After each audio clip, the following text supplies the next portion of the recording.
Hey guys, this is Camfrey15 and I'm back at it with another video for you guys, and I'm back with another Black Clover episode arc review for you guys. And this time we are covering the fifth arc in the series, and we are covering the Seabed Temple arc, or the Underwater Temple arc, whatever you want to call it. I think either or is fine. And yeah, but I really did enjoy this arc, and I really did like this arc a whole lot. Just from the standpoint, we focus essentially on mostly the main mostly the Black Bull characters, which some of them haven't been featured prominently, while others have. But I do like the whole aspect of how this whole team is so nicely knit together, which, again, like I said in the past reviews, it's just a group of misfits essentially together. And in this arc, they truly fully put their trust in all of each other in this arc, which was really cool, to say the least. So yeah, anyways, this arc covers manga chapters 57 to 73 and anime episodes 40 to 50. And again, I didn't really need to take much notes for this arc, because hell, it was mostly fighting in this arc, and the story points were little, just, kind of small parts, but it was kind of the philosophy. This arc kind of has the philosophy of how the Black Bull members truly do trust in each other, and mostly for some characters, how Asta coming to their group has changed how they all are, and their determination and their belief and their trust in one another, and stuff like that. And I really definitely do like that. So I guess I'm not going to really focus on the story, just kind of focus on some stuff, but I'll probably get to story. But obviously this arc takes place after the last arc, where it ties into Julie's giving Yami the whole job. Hey, there's this undersea temple that you have to go and find the magic stone and get it before the Eye of the Midnight Sun gets it and retrieves it and stuff like that. So that's when obviously we get to the first part of this arc, where they're going to the beach, and the whole thing there is that Noelle has to better understand how to control her magic and everything. But she's having kind of a tough time doing that, because she's the only one that can get him to the undersea temple and everything. And I do like how, they come across her and Asta, while she's Noelle's training, they come across a girl named Kahano, who's essentially aspiring to be a singer and idol in the upper world to them, because she's from the undersea world. And I do like the fact that Kahano was kind of a big, I guess, character on Noelle's character, of just being that person to say, no, you can do this. You have the power. You just have to have belief in yourself. Now, again, we focus back on this whole fact that, her family has been putting her down to have that, stigma where where she believes that she can't do it, that she's weak, and that she can't have this great magical power unlocked. And I do like the fact how in the fight against Veto, it comes to a point where Noelle is essentially afraid to hit Veto in that fight, because eventually it's the point where Kahano is like, her throat's badly freaking damaged and stuff like that. And Noelle has to actually attack Veto to save Kahano, otherwise she's going to die. And Noelle is too afraid to do it, because she's afraid that, well, I'm going to hit Kahano and I might kill her, and stuff like that. And then also, I do like the flashbacks we go to Fuegoleon, where he told her in that one arc, if you remember that, he told her, like, if you hesitate for 1 second and you're too afraid to attack, that could come at the cost of lives, your life or other people's lives. If you're going to stay and be involved in a fight, you have to participate. Otherwise, innocent people are going to die. And guess what? It's going to be on you. So I do like the standpoint, as I get my charger to charge my laptop. I do like the standpoint where she remembers that, and she essentially gets the courage, and even thanks to Kano saying, like, no, you've had this entire time. You have the power this entire time. You just in your mind, it tells you tell yourself you can't do it when you really can. And I did like the whole scene where Noelle fully realizes the true power she has, and she unleashes the sea dragon. I forgot what the sea dragon, I think it was like sea dragon roar or something like that. And she literally attacks Veto, literally cutting his whole arm off, which is crazy. And again, we see from that one attack, it's like, dude, Noelle's got some crazy potential and power. She really does. She really does. And it's going to be very interesting to see where she takes it with that power. Again, I really liked what I've seen out of Noelle's development. Honestly, out of all the series I've watched, to the point, other than really like My Hero Academia, who kind of flesh out their female characters really well. I love how Black Clover handles their female, how they handle the growth of their female characters in terms of the main group. Even when I get to Vanessa later, I was pleasantly surprised with how much I was going to like Vanessa, even though I thought Vanessa was just going to be a comedic drunk character and stuff like that. So that's the whole thing. Now, we do know Kano has a brother or a young, yeah, I think it's an older brother, Kyoto. I forgot if she was older one. I think she's the younger one. Kyoto kind of has the same aspirations as Kahano, because we find that out fighting when he fights Austin. He's kind of a dancer and stuff like that. Honestly, I kind of I like Kahano more than Kyoto, because firstly, we had more time to spend with Kahano than Kyoto, more than anything, to say the least. But not to say that Kyoto wasn't, I guess, a bad character. It's just a character. It's like, oh, okay, just kind of the same aspirations as Kahano. And obviously, two characters that have the dreams and aspirations and an arc here. Well, guess what? They kind of get those runes, because we see how in this fight against Veto, Kahano gets her throat essentially smashed pretty badly to where she can barely speak. And then, we see for Kyoto, his freaking legs get cut off, and Vito's whole thing is like, your dreams are trash. I'm going to be putting you in despair. I'll get to Veto after covering most of the Black Bull characters and stuff like that. But I guess I want to say one negative before I get anything. Now, the one negative I have with this arc is from the standpoint that we get into a new world, the Undersea Temple, and we see that the Undersea Temple, it has its own like legit civilization, its own people. My criticism comes from the standpoint we don't really get much information about these people, about the people undersea, and like, why are they there? What's the point? Are they there? They're being discriminated, like how in One Piece the fishmen are discriminated in the One Piece world, and that's why they live underwater mostly in the fishmen on Fishman Island, and stuff like that. We don't know if they're like discriminated and stuff like that. And then we also don't know, it's like, okay, why do Kahano, well, we know the standpoint of why Kahano and Kyoto want to get up there, but can anybody of these undersea people do that?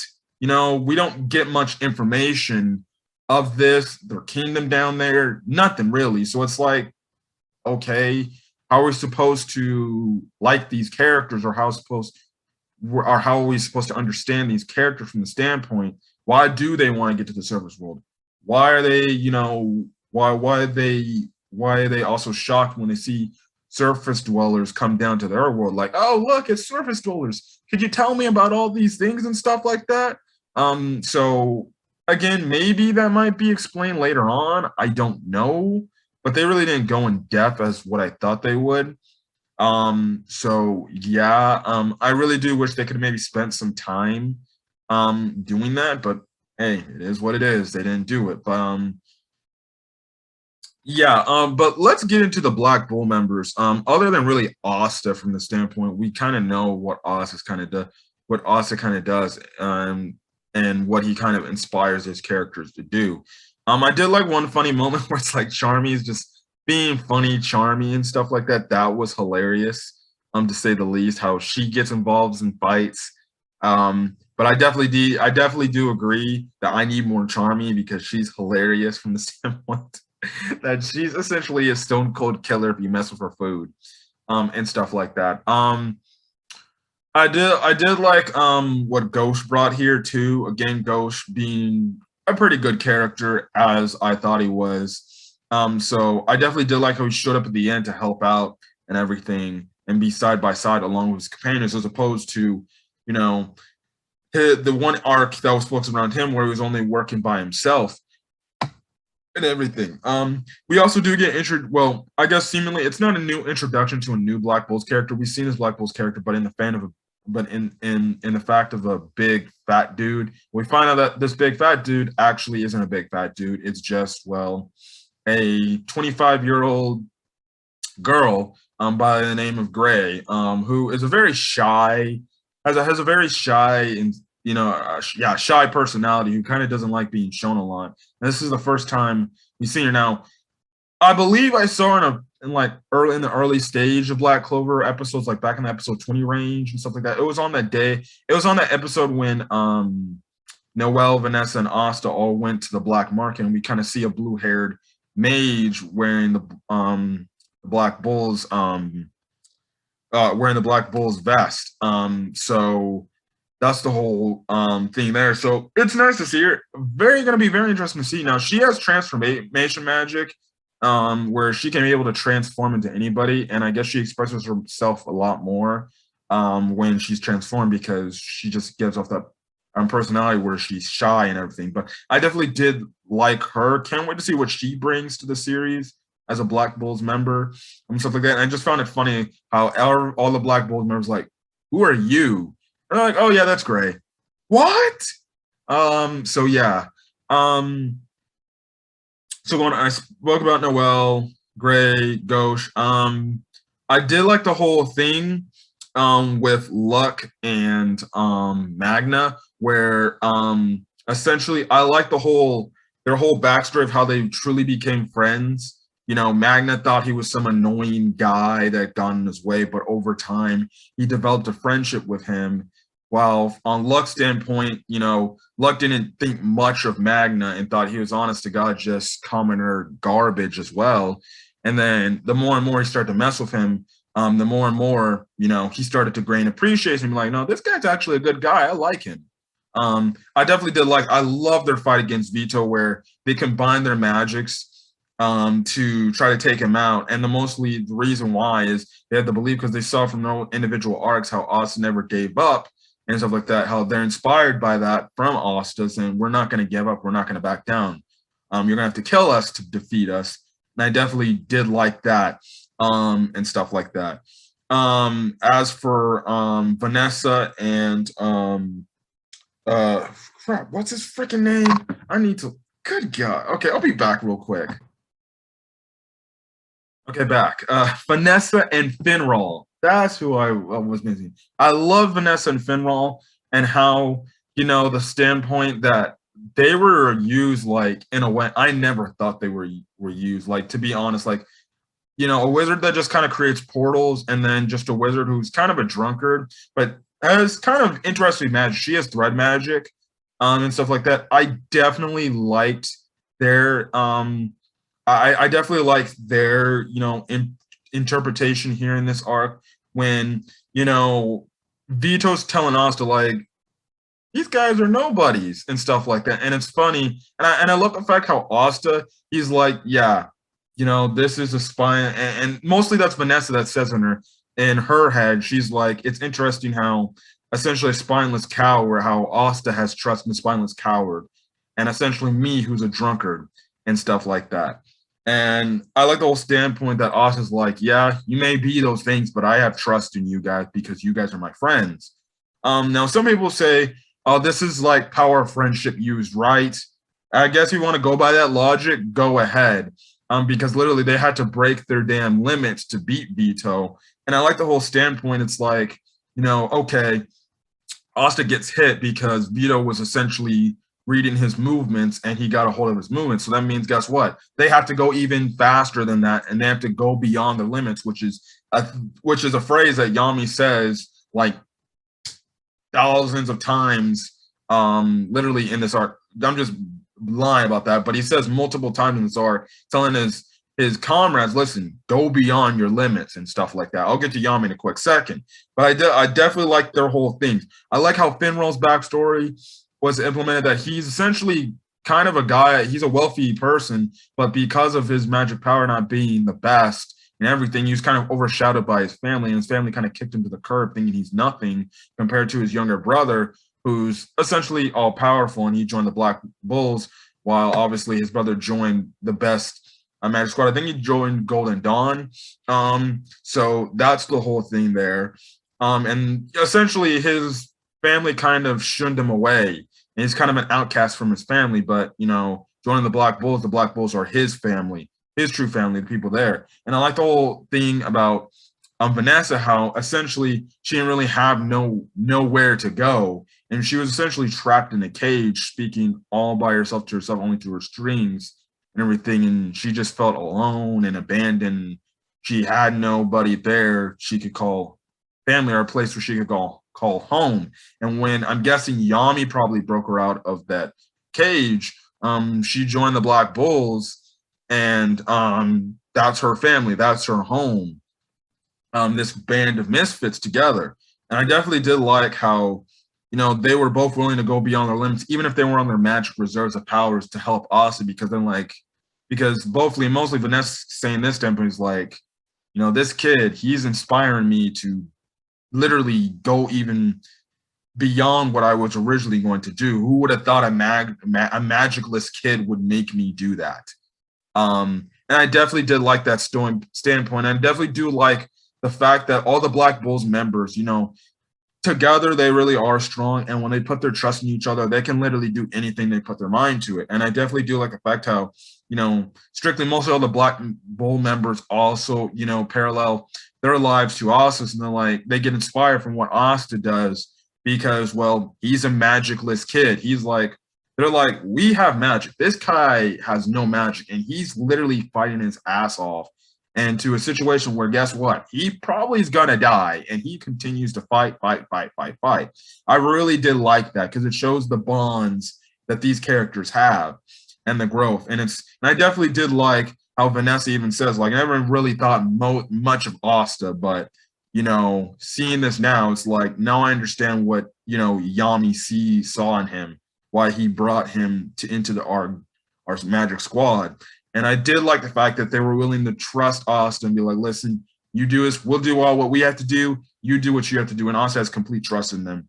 Yami's standpoint, I loved how we know Yami from the last arc. He's clearly insanely strong in this series. And I loved how they found a way to keep him on the sidelines just enough to the final part of this arc, when he finishes off Veto. From the standpoint, it's like, okay, how they keep him essentially just captured and trapped inside this bubble.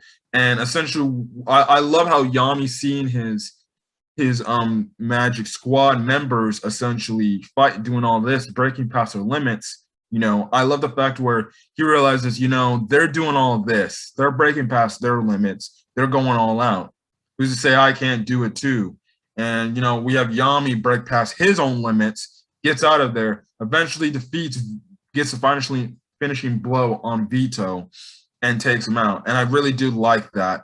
The fact that, he, his members, he puts trust in his members, but those members also put trust in him, which also further grows him as a character. And he's like, well, if my freaking squad mates can do it, then hell, fuck it, I can do it too, because I can if they can break their limits, who says I can't break my limits still to this point in time, and stuff like that. So I definitely did like that. Veto as the antagonist in this arc, he wasn't really nothing special, to be honest. He was just a big brooding bad guy who's just in the way, that our heroes had to defeat to obviously obtain the magic stone and everything. Now, they kind of do go on his backstory where we find out how he has trust in Lick from the start and everything. But his whole thing is about, despair and everything, and how dreams can never come true, especially when you have despair. And the whole thing that Asta, is fighting against, is the fact that, well, guess what? With Asta's power, especially with the 5-leaf clover, essentially he can overcome despair and fight back against it, and stuff like that. And for Asta, we do see that devil-like thing, behind him again, which is very interesting, which actually put fear into Veto, and he's like, oh shit, what the hell, and stuff like that. So it's very interesting from that standpoint to see Asta's growth with this whole power and stuff like that. Will he unlock this untapped, I guess, power he's got, this dark power and stuff like that? But yeah, Veto, I'm not trying to say nothing was special about him. He's just kind of a big brooding antagonist and stuff like that. Now, Noel kind of speaks more that he could be of a race that is like some sort of demon clan race where the Wizard King had to defeat him and stuff like that. But yeah, it's very much interesting to say what that could happen and stuff like that. But Veto ends up being dead at the end of the arc. They get the magic stone and they essentially head up to the servers world. And yeah, that's where the arc ends. And then, one last thing is I do like the fact how the one whole leader of these whole mages was like, wow, dang, your black bull members are stronger than they look. And even Yami is like, yeah, their rank doesn't determine really how strong they truly are. And that's really true. Like literally they combine together. Literally they had to work together, combine their powers together to defeat a villain that's stronger than a magic squad captain, essentially. But I definitely did like this arc a lot. I had a blast watching this arc, and I can't wait to see what's going to happen next in the storyline of this arc. I think I said this before, and I'll say it again. I think this is my favorite arc from the standpoint we focus on all the members of Black Bull's characters, and this is an arc definitely I would rewatch over and over again. Also, too, I'll rewatch this arc just from the standpoint the opening is fucking flames. I forgot to mention this. Let me just say this. So far from all the Black Clover openings of the animes I watched, let me just say this. All the openings and all the endings are all bangers and they're all heaters, and I all like them. The openings are great. For right now, the opening from this arc, honestly, this is my favorite opening up to this point. I just love the beat to it. It just sounds so good. And I can't wait to hear more openings of Black Clover. But yeah, but other than that, guys, I'm gonna get out of here, guys. So hopefully you guys enjoyed my arc review of the Seabed Temple arc, or the Underwater Temple arc, whatever. So if you guys like this video, leave a like, put in the comment section your thoughts on the Underwater Temple arc. Do you like it? Are there things that I missed out that I should have spoke more on and stuff like that? But yeah. Other than that, guys, I'm gonna get out of here. Hit that subscribe button. You want to get more Black Clover arc reviews as I continue the storyline and stuff like that, or any other things I upload to the channel. So until then, guys, I'll catch you guys in the next video. So see you guys later. Stay safe up there. Peace.